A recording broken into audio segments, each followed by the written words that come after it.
The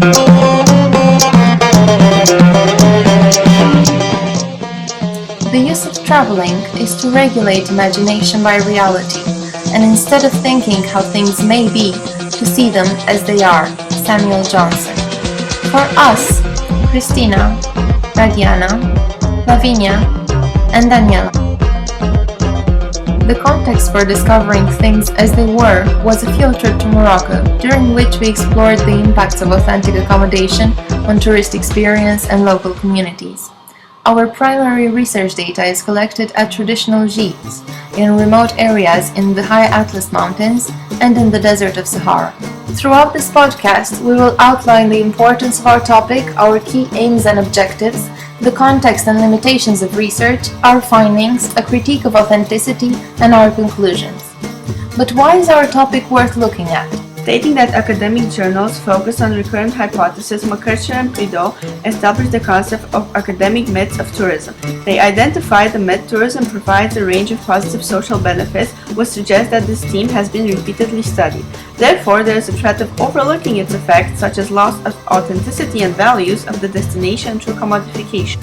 Our research plan emerged from a range of predefined key aims and objectives. Firstly, we plan to explore the role of authenticity in tourist experience, the willingness of remote communities to embrace this type of tourism, the cultural preservation effects, and the threat of commodification.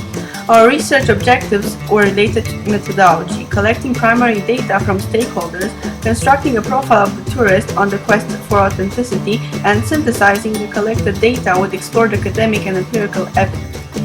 We studied the context of authentic accommodation following a SWOT analysis pattern, which we then synthesized with the primary data collected. With over 3 million annual tourists, Morocco needs new niche tourism opportunities such as authenticity through accommodation, cabins and joggings. Kegelmeyer notices a lack of infrastructure, despite the plan stated in Vision 2010 of building more airports and connections between remote touristic areas and main cities. We learned that tourists would prefer to travel to remote areas by train rather than bus, a more reliable alternative for small groups. Contrary to what we found in Kegelmeyer's work, we learned that the government does not contribute to the development of the accommodation sector. Thus, gîte owners must find ways to promote their accommodation through local agencies and tour operators, while their only advertising main is word of mouth. Shavens claims that tourism can help in poverty reduction, economic growth, and job creation. Tourist interest in local products may influence the demand by persuading local communities to perpetuate their traditions and customs. For instance, the tea-making ritual performed for us as tourists, although falsely authentic, does influence its perpetuation. Pons and Urey identify a pressure for local people to modernize their homes in order to meet the needs of tourists. This was illustrated by aspects such as a Coca-Cola fridge, internet access, or cooking non-traditional items such as chips and apple pies. It can also be related to the threat of globalization. Other threats in this context are commodification and stage authenticity. As stated by Haywood and Canham, commodification is a negative prospect as it devalues a cultural authentic product by turning it into a commercial good. Identified by McKennell, the concept of stage authenticity is a threat we will further explore. Among limitations of research, we found language as only a few locals could speak French, locals' reluctance to letting us take pictures of them, a potential refusal to admit that tourist inflows affect their lifestyle due to fear of losing this source of income, and last but not least, the lack of time and customization of our own program. We found that there is a common confusion between the concepts of traditional and authentic, which can lead to flawed research results. Third world countries tend to promote aspects of traditional culture rather than authentic customary livelihoods to increase their marketability. Taylor suggests that the integration of a traditional custom into tourism cannot be purely authentic, while Lindstrom considers this process paradoxical. Cheers and Reeves claim that traditionalism in tourism stimulates visitation and commodification. It can be argued that traditionalism in tourism is an unethical business model hindering development by forcing people to remain stagnated in their ancestors' lifestyle and values.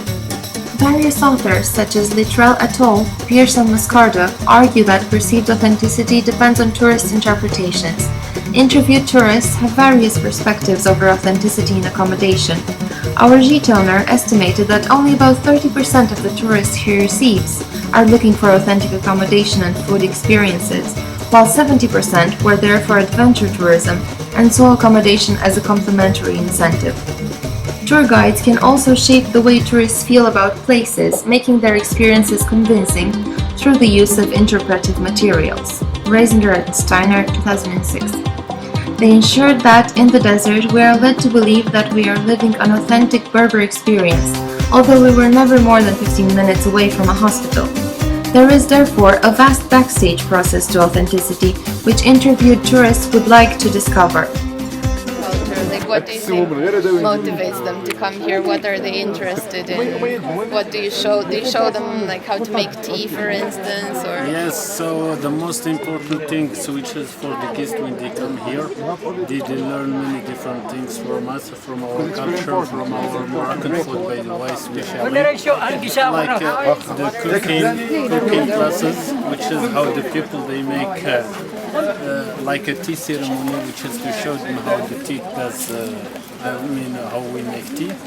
As in Moroccan tea, there is option. In Moroccan tea, it takes at least half an hour to make a really good tea. So when there is some instructions how to make mint tea. So it's not same in the big restaurants, which is when you order tea, it does come in 2 minutes or 3 minutes. So, but when the people they are interested to know how to make tea. However, McCannell argues that entering the backstage does not ensure uncovering the secrets. As a matter of fact, the backstage is often staged. As Goffman claims, some realities will only ever be available to the performers, the locals.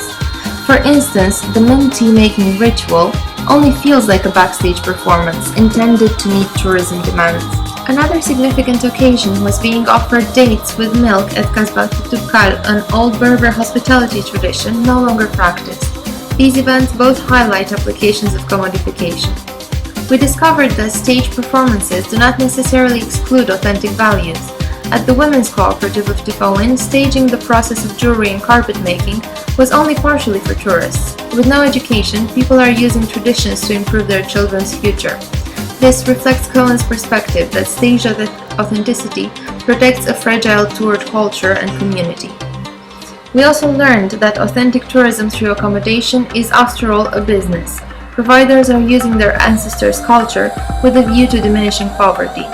Their efforts are not supported by the government, as Vision 2020's measures to attract low-impact niche tourism have not yet been implemented. We found that locals were used to tourist presence and eager to communicate. This indicates that they are still at an incipient stage of Doxy's model. Cohen argues that tourists' quest for authenticity depend on their separation from modernity, while McCannell defends that it's a primitive concept born from modern society and authenticity. Berger claims that tourists aim at finding a pristine unity between self and society, but this can often prove unsuccessful as the authenticity comes as artificial sites built to keep away tourist inquisition. Yuri, Sated and Tillman. This ultimately leads to staging authenticity. Even though we recognized its characteristics, we also noticed that elements such as locals wearing jeans or offering cutlery, as opposed to the customary eating by hand, did not diminish the perceived authenticity. This reinforces Cohen's theory that even experiential tourists concerned with the authenticity of experience will allow some traits of the culture to balance out other less authentic aspects. To conclude, we can say that we found authenticity to a greater extent than we had expected. This reflects the incipient stage of tourism development, which means that authentic experiences can still be found. However, the perceived authenticity depends on how concerned and aware tourists are of what is truly authentic about the destination, one of the main aspects being accommodation. Furthermore, we learned that Morocco's rich culture has the potential of attracting ethical tourists on a quest for authentic accommodation experience.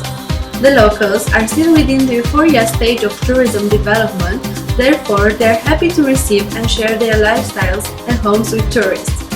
However, the local communities may eventually face the process of commodification.